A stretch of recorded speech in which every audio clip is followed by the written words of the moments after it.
No way.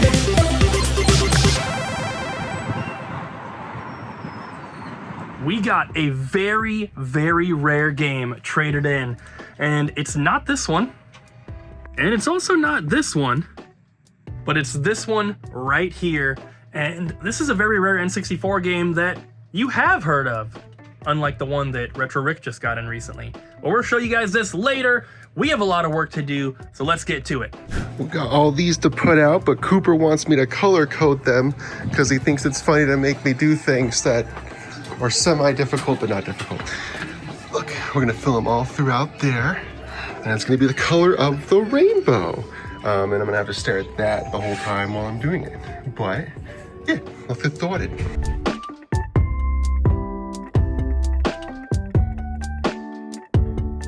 Bobby, it looks so good.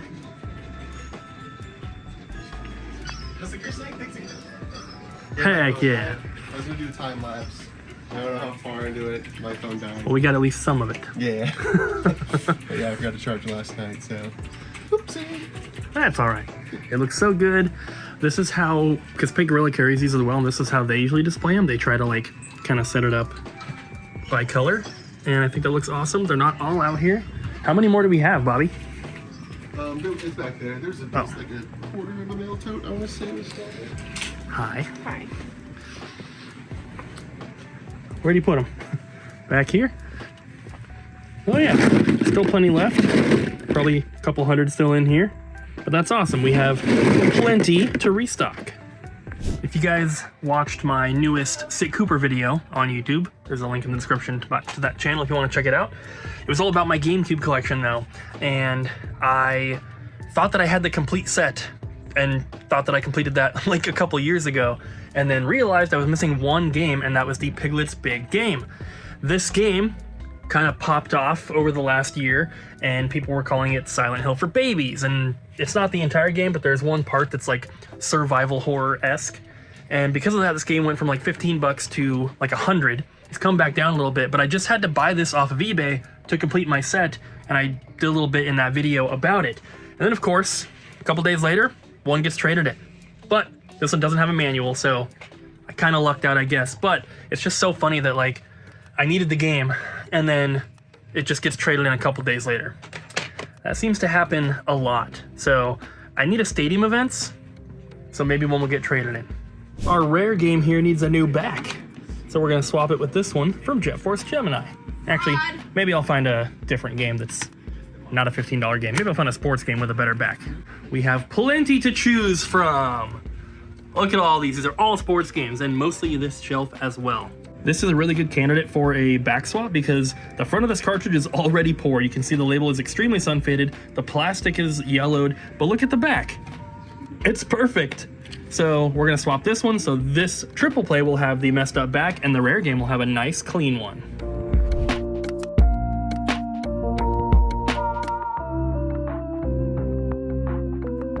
I hope you guys don't hate me too much, you don't get too mad, but the game that we got here, that this video is all about, is not for sale right now. This is one that we are holding for the new store, and we typically have not been showing you guys those games because people want to buy them now and they can't, and that's frustrating, and I understand, but this one is pretty special.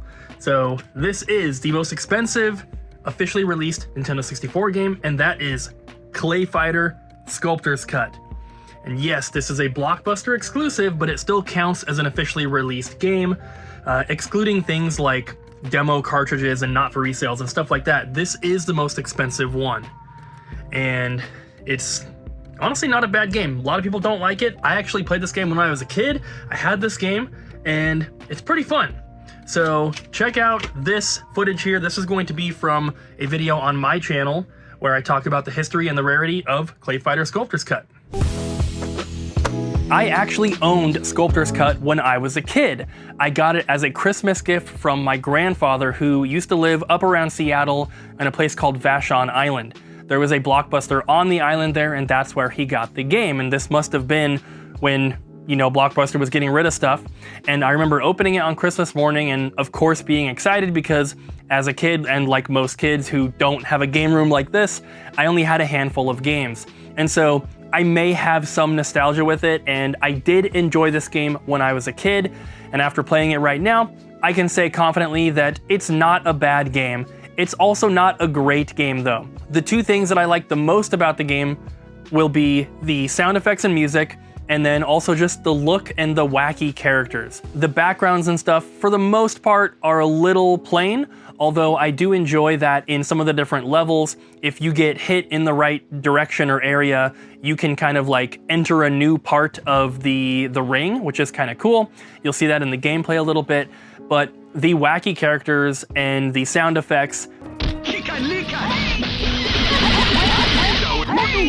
are probably the best part of the game. The music I think is pretty good as well. It fits the kind of just like ridiculous theme of everything. And it's not a bad game, like I said. It's just your standard kind of, you know, fighting game, similar to Mortal Kombat, Street Fighter, Soul Calibur, Tekken, anything like that. I do think that Clay Fighter Sculptor's Cut has much more of this like humorous, weird, wacky, creative type feel to it, which is pretty cool because I feel like most fighting games, whether you're talking about Mortal Kombat or Street Fighter or Tekken, they have a more realistic approach. And while most people would look at an original Mortal Kombat game and say, this is not realistic at all, compared to Sculptor's Cut, it definitely is. I also really enjoy that when characters get hit, you have like body parts or little objects that will fly out of you that they don't do anything, it's just a visual effect. But I think it's kind of funny when you're playing as a character like Taffy, who is basically this big piece of candy. You get hit and things like lollipops and stuff will fly out of your character. When you're playing as, you know, one of the human characters, like a brain will fly out or a bone or something like that. And I think that those little touches of just like creativity and wackiness really add to the fun of the game, because overall it's pretty mediocre, but there are some cool things about it. So we just had a pretty big collection dropped off. Yeah. Well, kind of two. Abby was working on that one. Yeah, mine's all done. NES, Super, GBA, PS2, lots of good games and RPGs in there. Yeah, unfortunately, having some issues with some of those items. Gonna have to pass on this one because it's an import. Works fine, we just don't want it. No good on the PS2? No good on the PS2. No good on this controller? No good on the controller. Dang, that's a clean looking controller. Yep. Holy crap. But that's a different trade. This is the one that I want to talk about because look at this. This is just one of the totes, and I think there's four different tubs for this trade-in. As you can see, there's some complete in box Game Boy, NES or Super. There's NES as well. But yeah, there's like such cool stuff in here. Look, this is box. a freaking first edition Neo, or no, this is a first edition Gym Leader's Pokemon trading card game box that he said he's just been using for years to hold his Game Boy games. Some really cool keychains, some of the little plush. There's the Pikachu camera.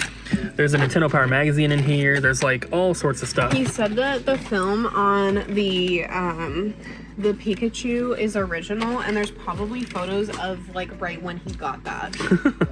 That's so cool. But yeah, this is just one tub, and he didn't want to come back, so he dropped us off and said, you can just PayPal me. So pretty sure that means we're making a deal. Yeah. And then I'm working on another trade-in where this is only like a fourth of it, but it's all sealed products. This is one of our regular customers that works at Walmart, and everything was clearanced out. It didn't sell, and then he got a bulk deal on it from his work. And I'm working on that too. Yeah. So lots of good stuff. There's a couple things in here that I have my eyeballs on. Do you have your balls on? Yeah, like this, and That's kind of this like keychain. Because it's so cool. I don't care. Here is another box of it. That's another one. And then Bobby has a couple over there with all the stuff to test. I also want this. It's just a cool little Diddy Kong Racing tin. And look what's inside even. More cool stuff. What the heck? So, probably either in the next video or the one after that, you'll be seeing some awesome stuff get traded in. I just saw the guy leave, so I'm assuming he accepted our offer. Yeah, he did. He did. Heck yeah. It's these, and then those two consoles and some of the money parts. Look what we got in here. Unwound Future Mario Kart. Xenogears, but it's missing the bottom artwork. Black Label Final Fantasy VII. Baldur's Gate. Dark Alliance. Some sweet NES games, Mega Man 2 and 4. We haven't been getting a lot of Mega Man's traded in. What is this for? The Genesis. I like it. I like it a lot. What's this? That is... A factory sealed Phoenix Wright? Yes, it is. Okay, good job. All right, it's time to get out of here. We're gonna go buy popcorn buckets. Oh yeah? Yeah. Are you buying one too? Maybe if we have it. If they have Have it, I'll buy it. The new Jurassic World ones. it. Yeah. You know Colton's a big Jurassic World fan. I am. Gotta get that bucket. Which one? The embryo one. Yeah, this I'm getting the silhouette one. Yeah, that's the one I want to. The embryo one is really cool for like display and everything, but that would be terrible to I would not put wash. popcorn in it. Yeah. And then I'm gonna put popcorn in it and then drizzle liquid melted butter. That would never come out. No. All right, let's go. Okay, bye-bye. Thanks for watching, guys. Look how cute he is. We picked that up for Bobby on our road trip in Idaho. Adorable. All right, we'll see you next time, guys. Bye.